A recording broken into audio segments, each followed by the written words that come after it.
therapist Kristen Jacobson.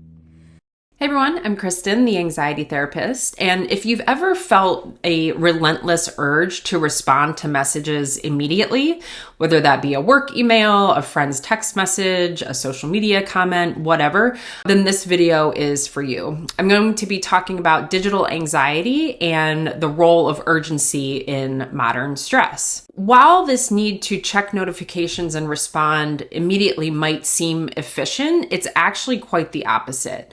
It introduces inefficiencies due to this phenomenon known as task switching. And this is when our brains hop between tasks rather than focusing on one at a time. So it's basically the opposite of mindfulness.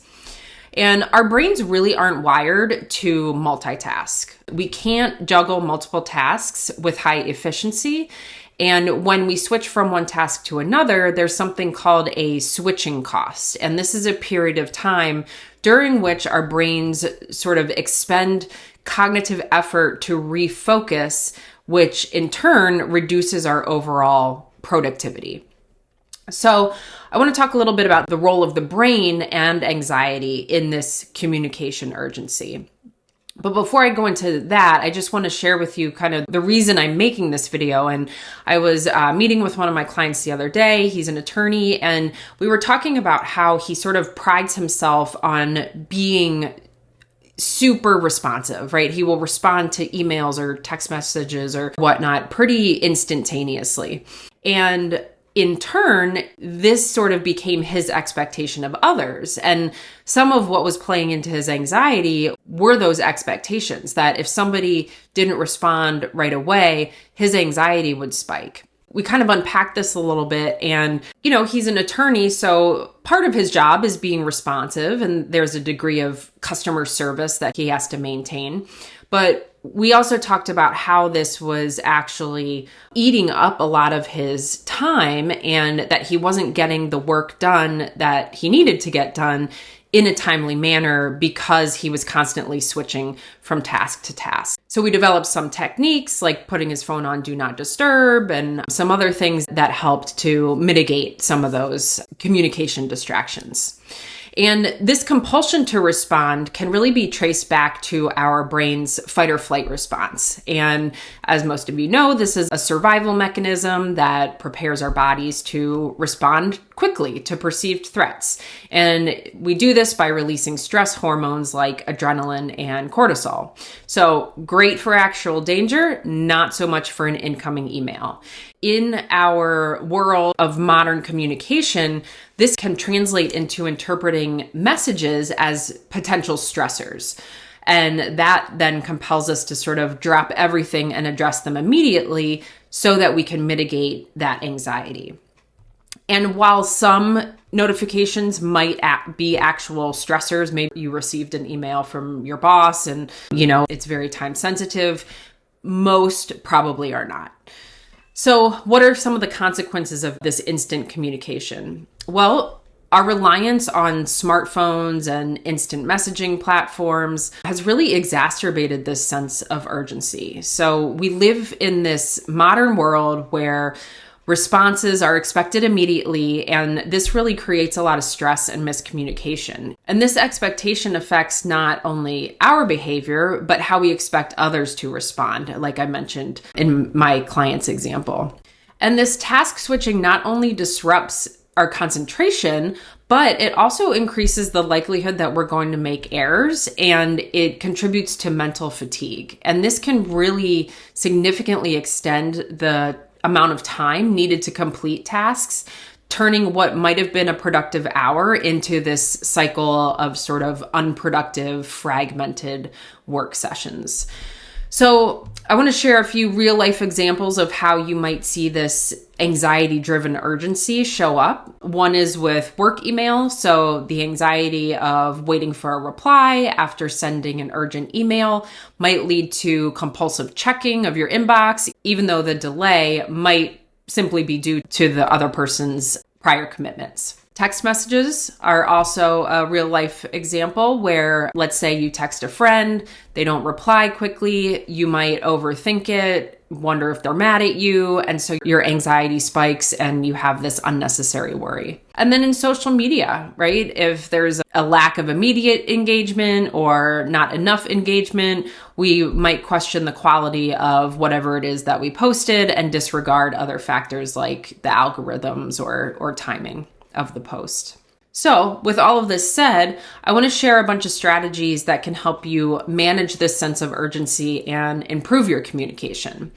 The first is mindfulness and relaxation. So techniques like deep breathing and meditation can help manage some of the physical symptoms of anxiety, right? A lot of times when we're feeling anxious or stressed, our heart rate increases, we feel really tense in our muscles. We might have like a pit in our stomach. So mindfulness and relaxation can help reduce those. We can also set boundaries. I think this is something that people struggle with the most, where you can designate specific times to check and respond to messages so that you can avoid the constant pressure to react immediately. So I always tell my clients, do not have your inbox up and open all day, because then as soon as that notification goes off, it's going to divert your attention and you're going to want to respond in that moment. So I would say designate, and this totally depends on the type of job that you have, but designate chunks of time throughout the day during which you can respond to emails and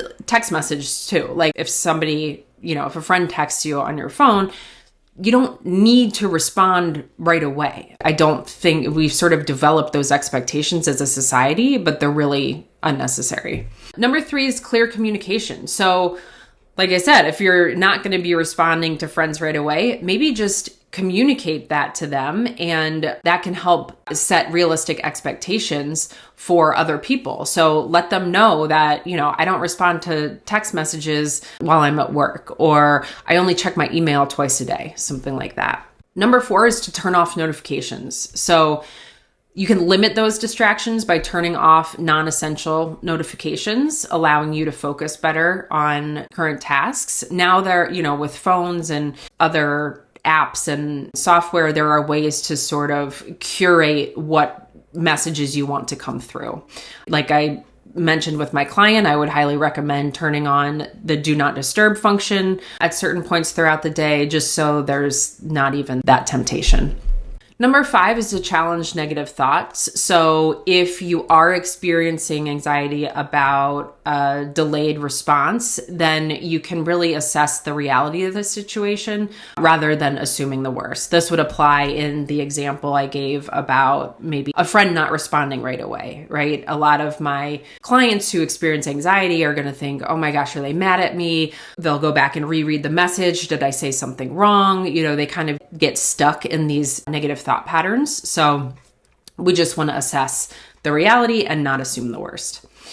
Number 6 is being patient with others. So recognize that everyone operates on different schedules, and a delayed response doesn't necessarily imply negligence or that they're ignoring you or what you said didn't matter, whatever your brain is kind of interpreting. Number 7 is to use tools to manage focus. So there are tons of apps designed to enhance focus and minimize distractions. And then finally, prioritize deep work. So allocate specific time blocks for uninterrupted work to enhance your efficiency in completing those more complex tasks or projects, right? Time batching is going to be one of the most efficient ways to get your work done. So by understanding how our brains influence our perception of urgency and then adopting some of the strategies to manage the anxiety that comes with that, we can really improve our efficiency and our effectiveness at communication. And it's okay to take a moment before replying. In fact, I would actually encourage you to do so, because a lot of times if we reply in a reactive state, we're not articulating ourselves or thinking things through in terms of what we want to say quite as well as if we were to give ourselves that space and be more thoughtful and effective in our communication. So I hope this video was helpful. I would love to know how you structure your time or how you respond to messages. Do you have any techniques that are at play that help you to kind of stay on top of your work and not succumb to being pulled in a million different directions? So yeah, leave a comment and I will see y'all next week.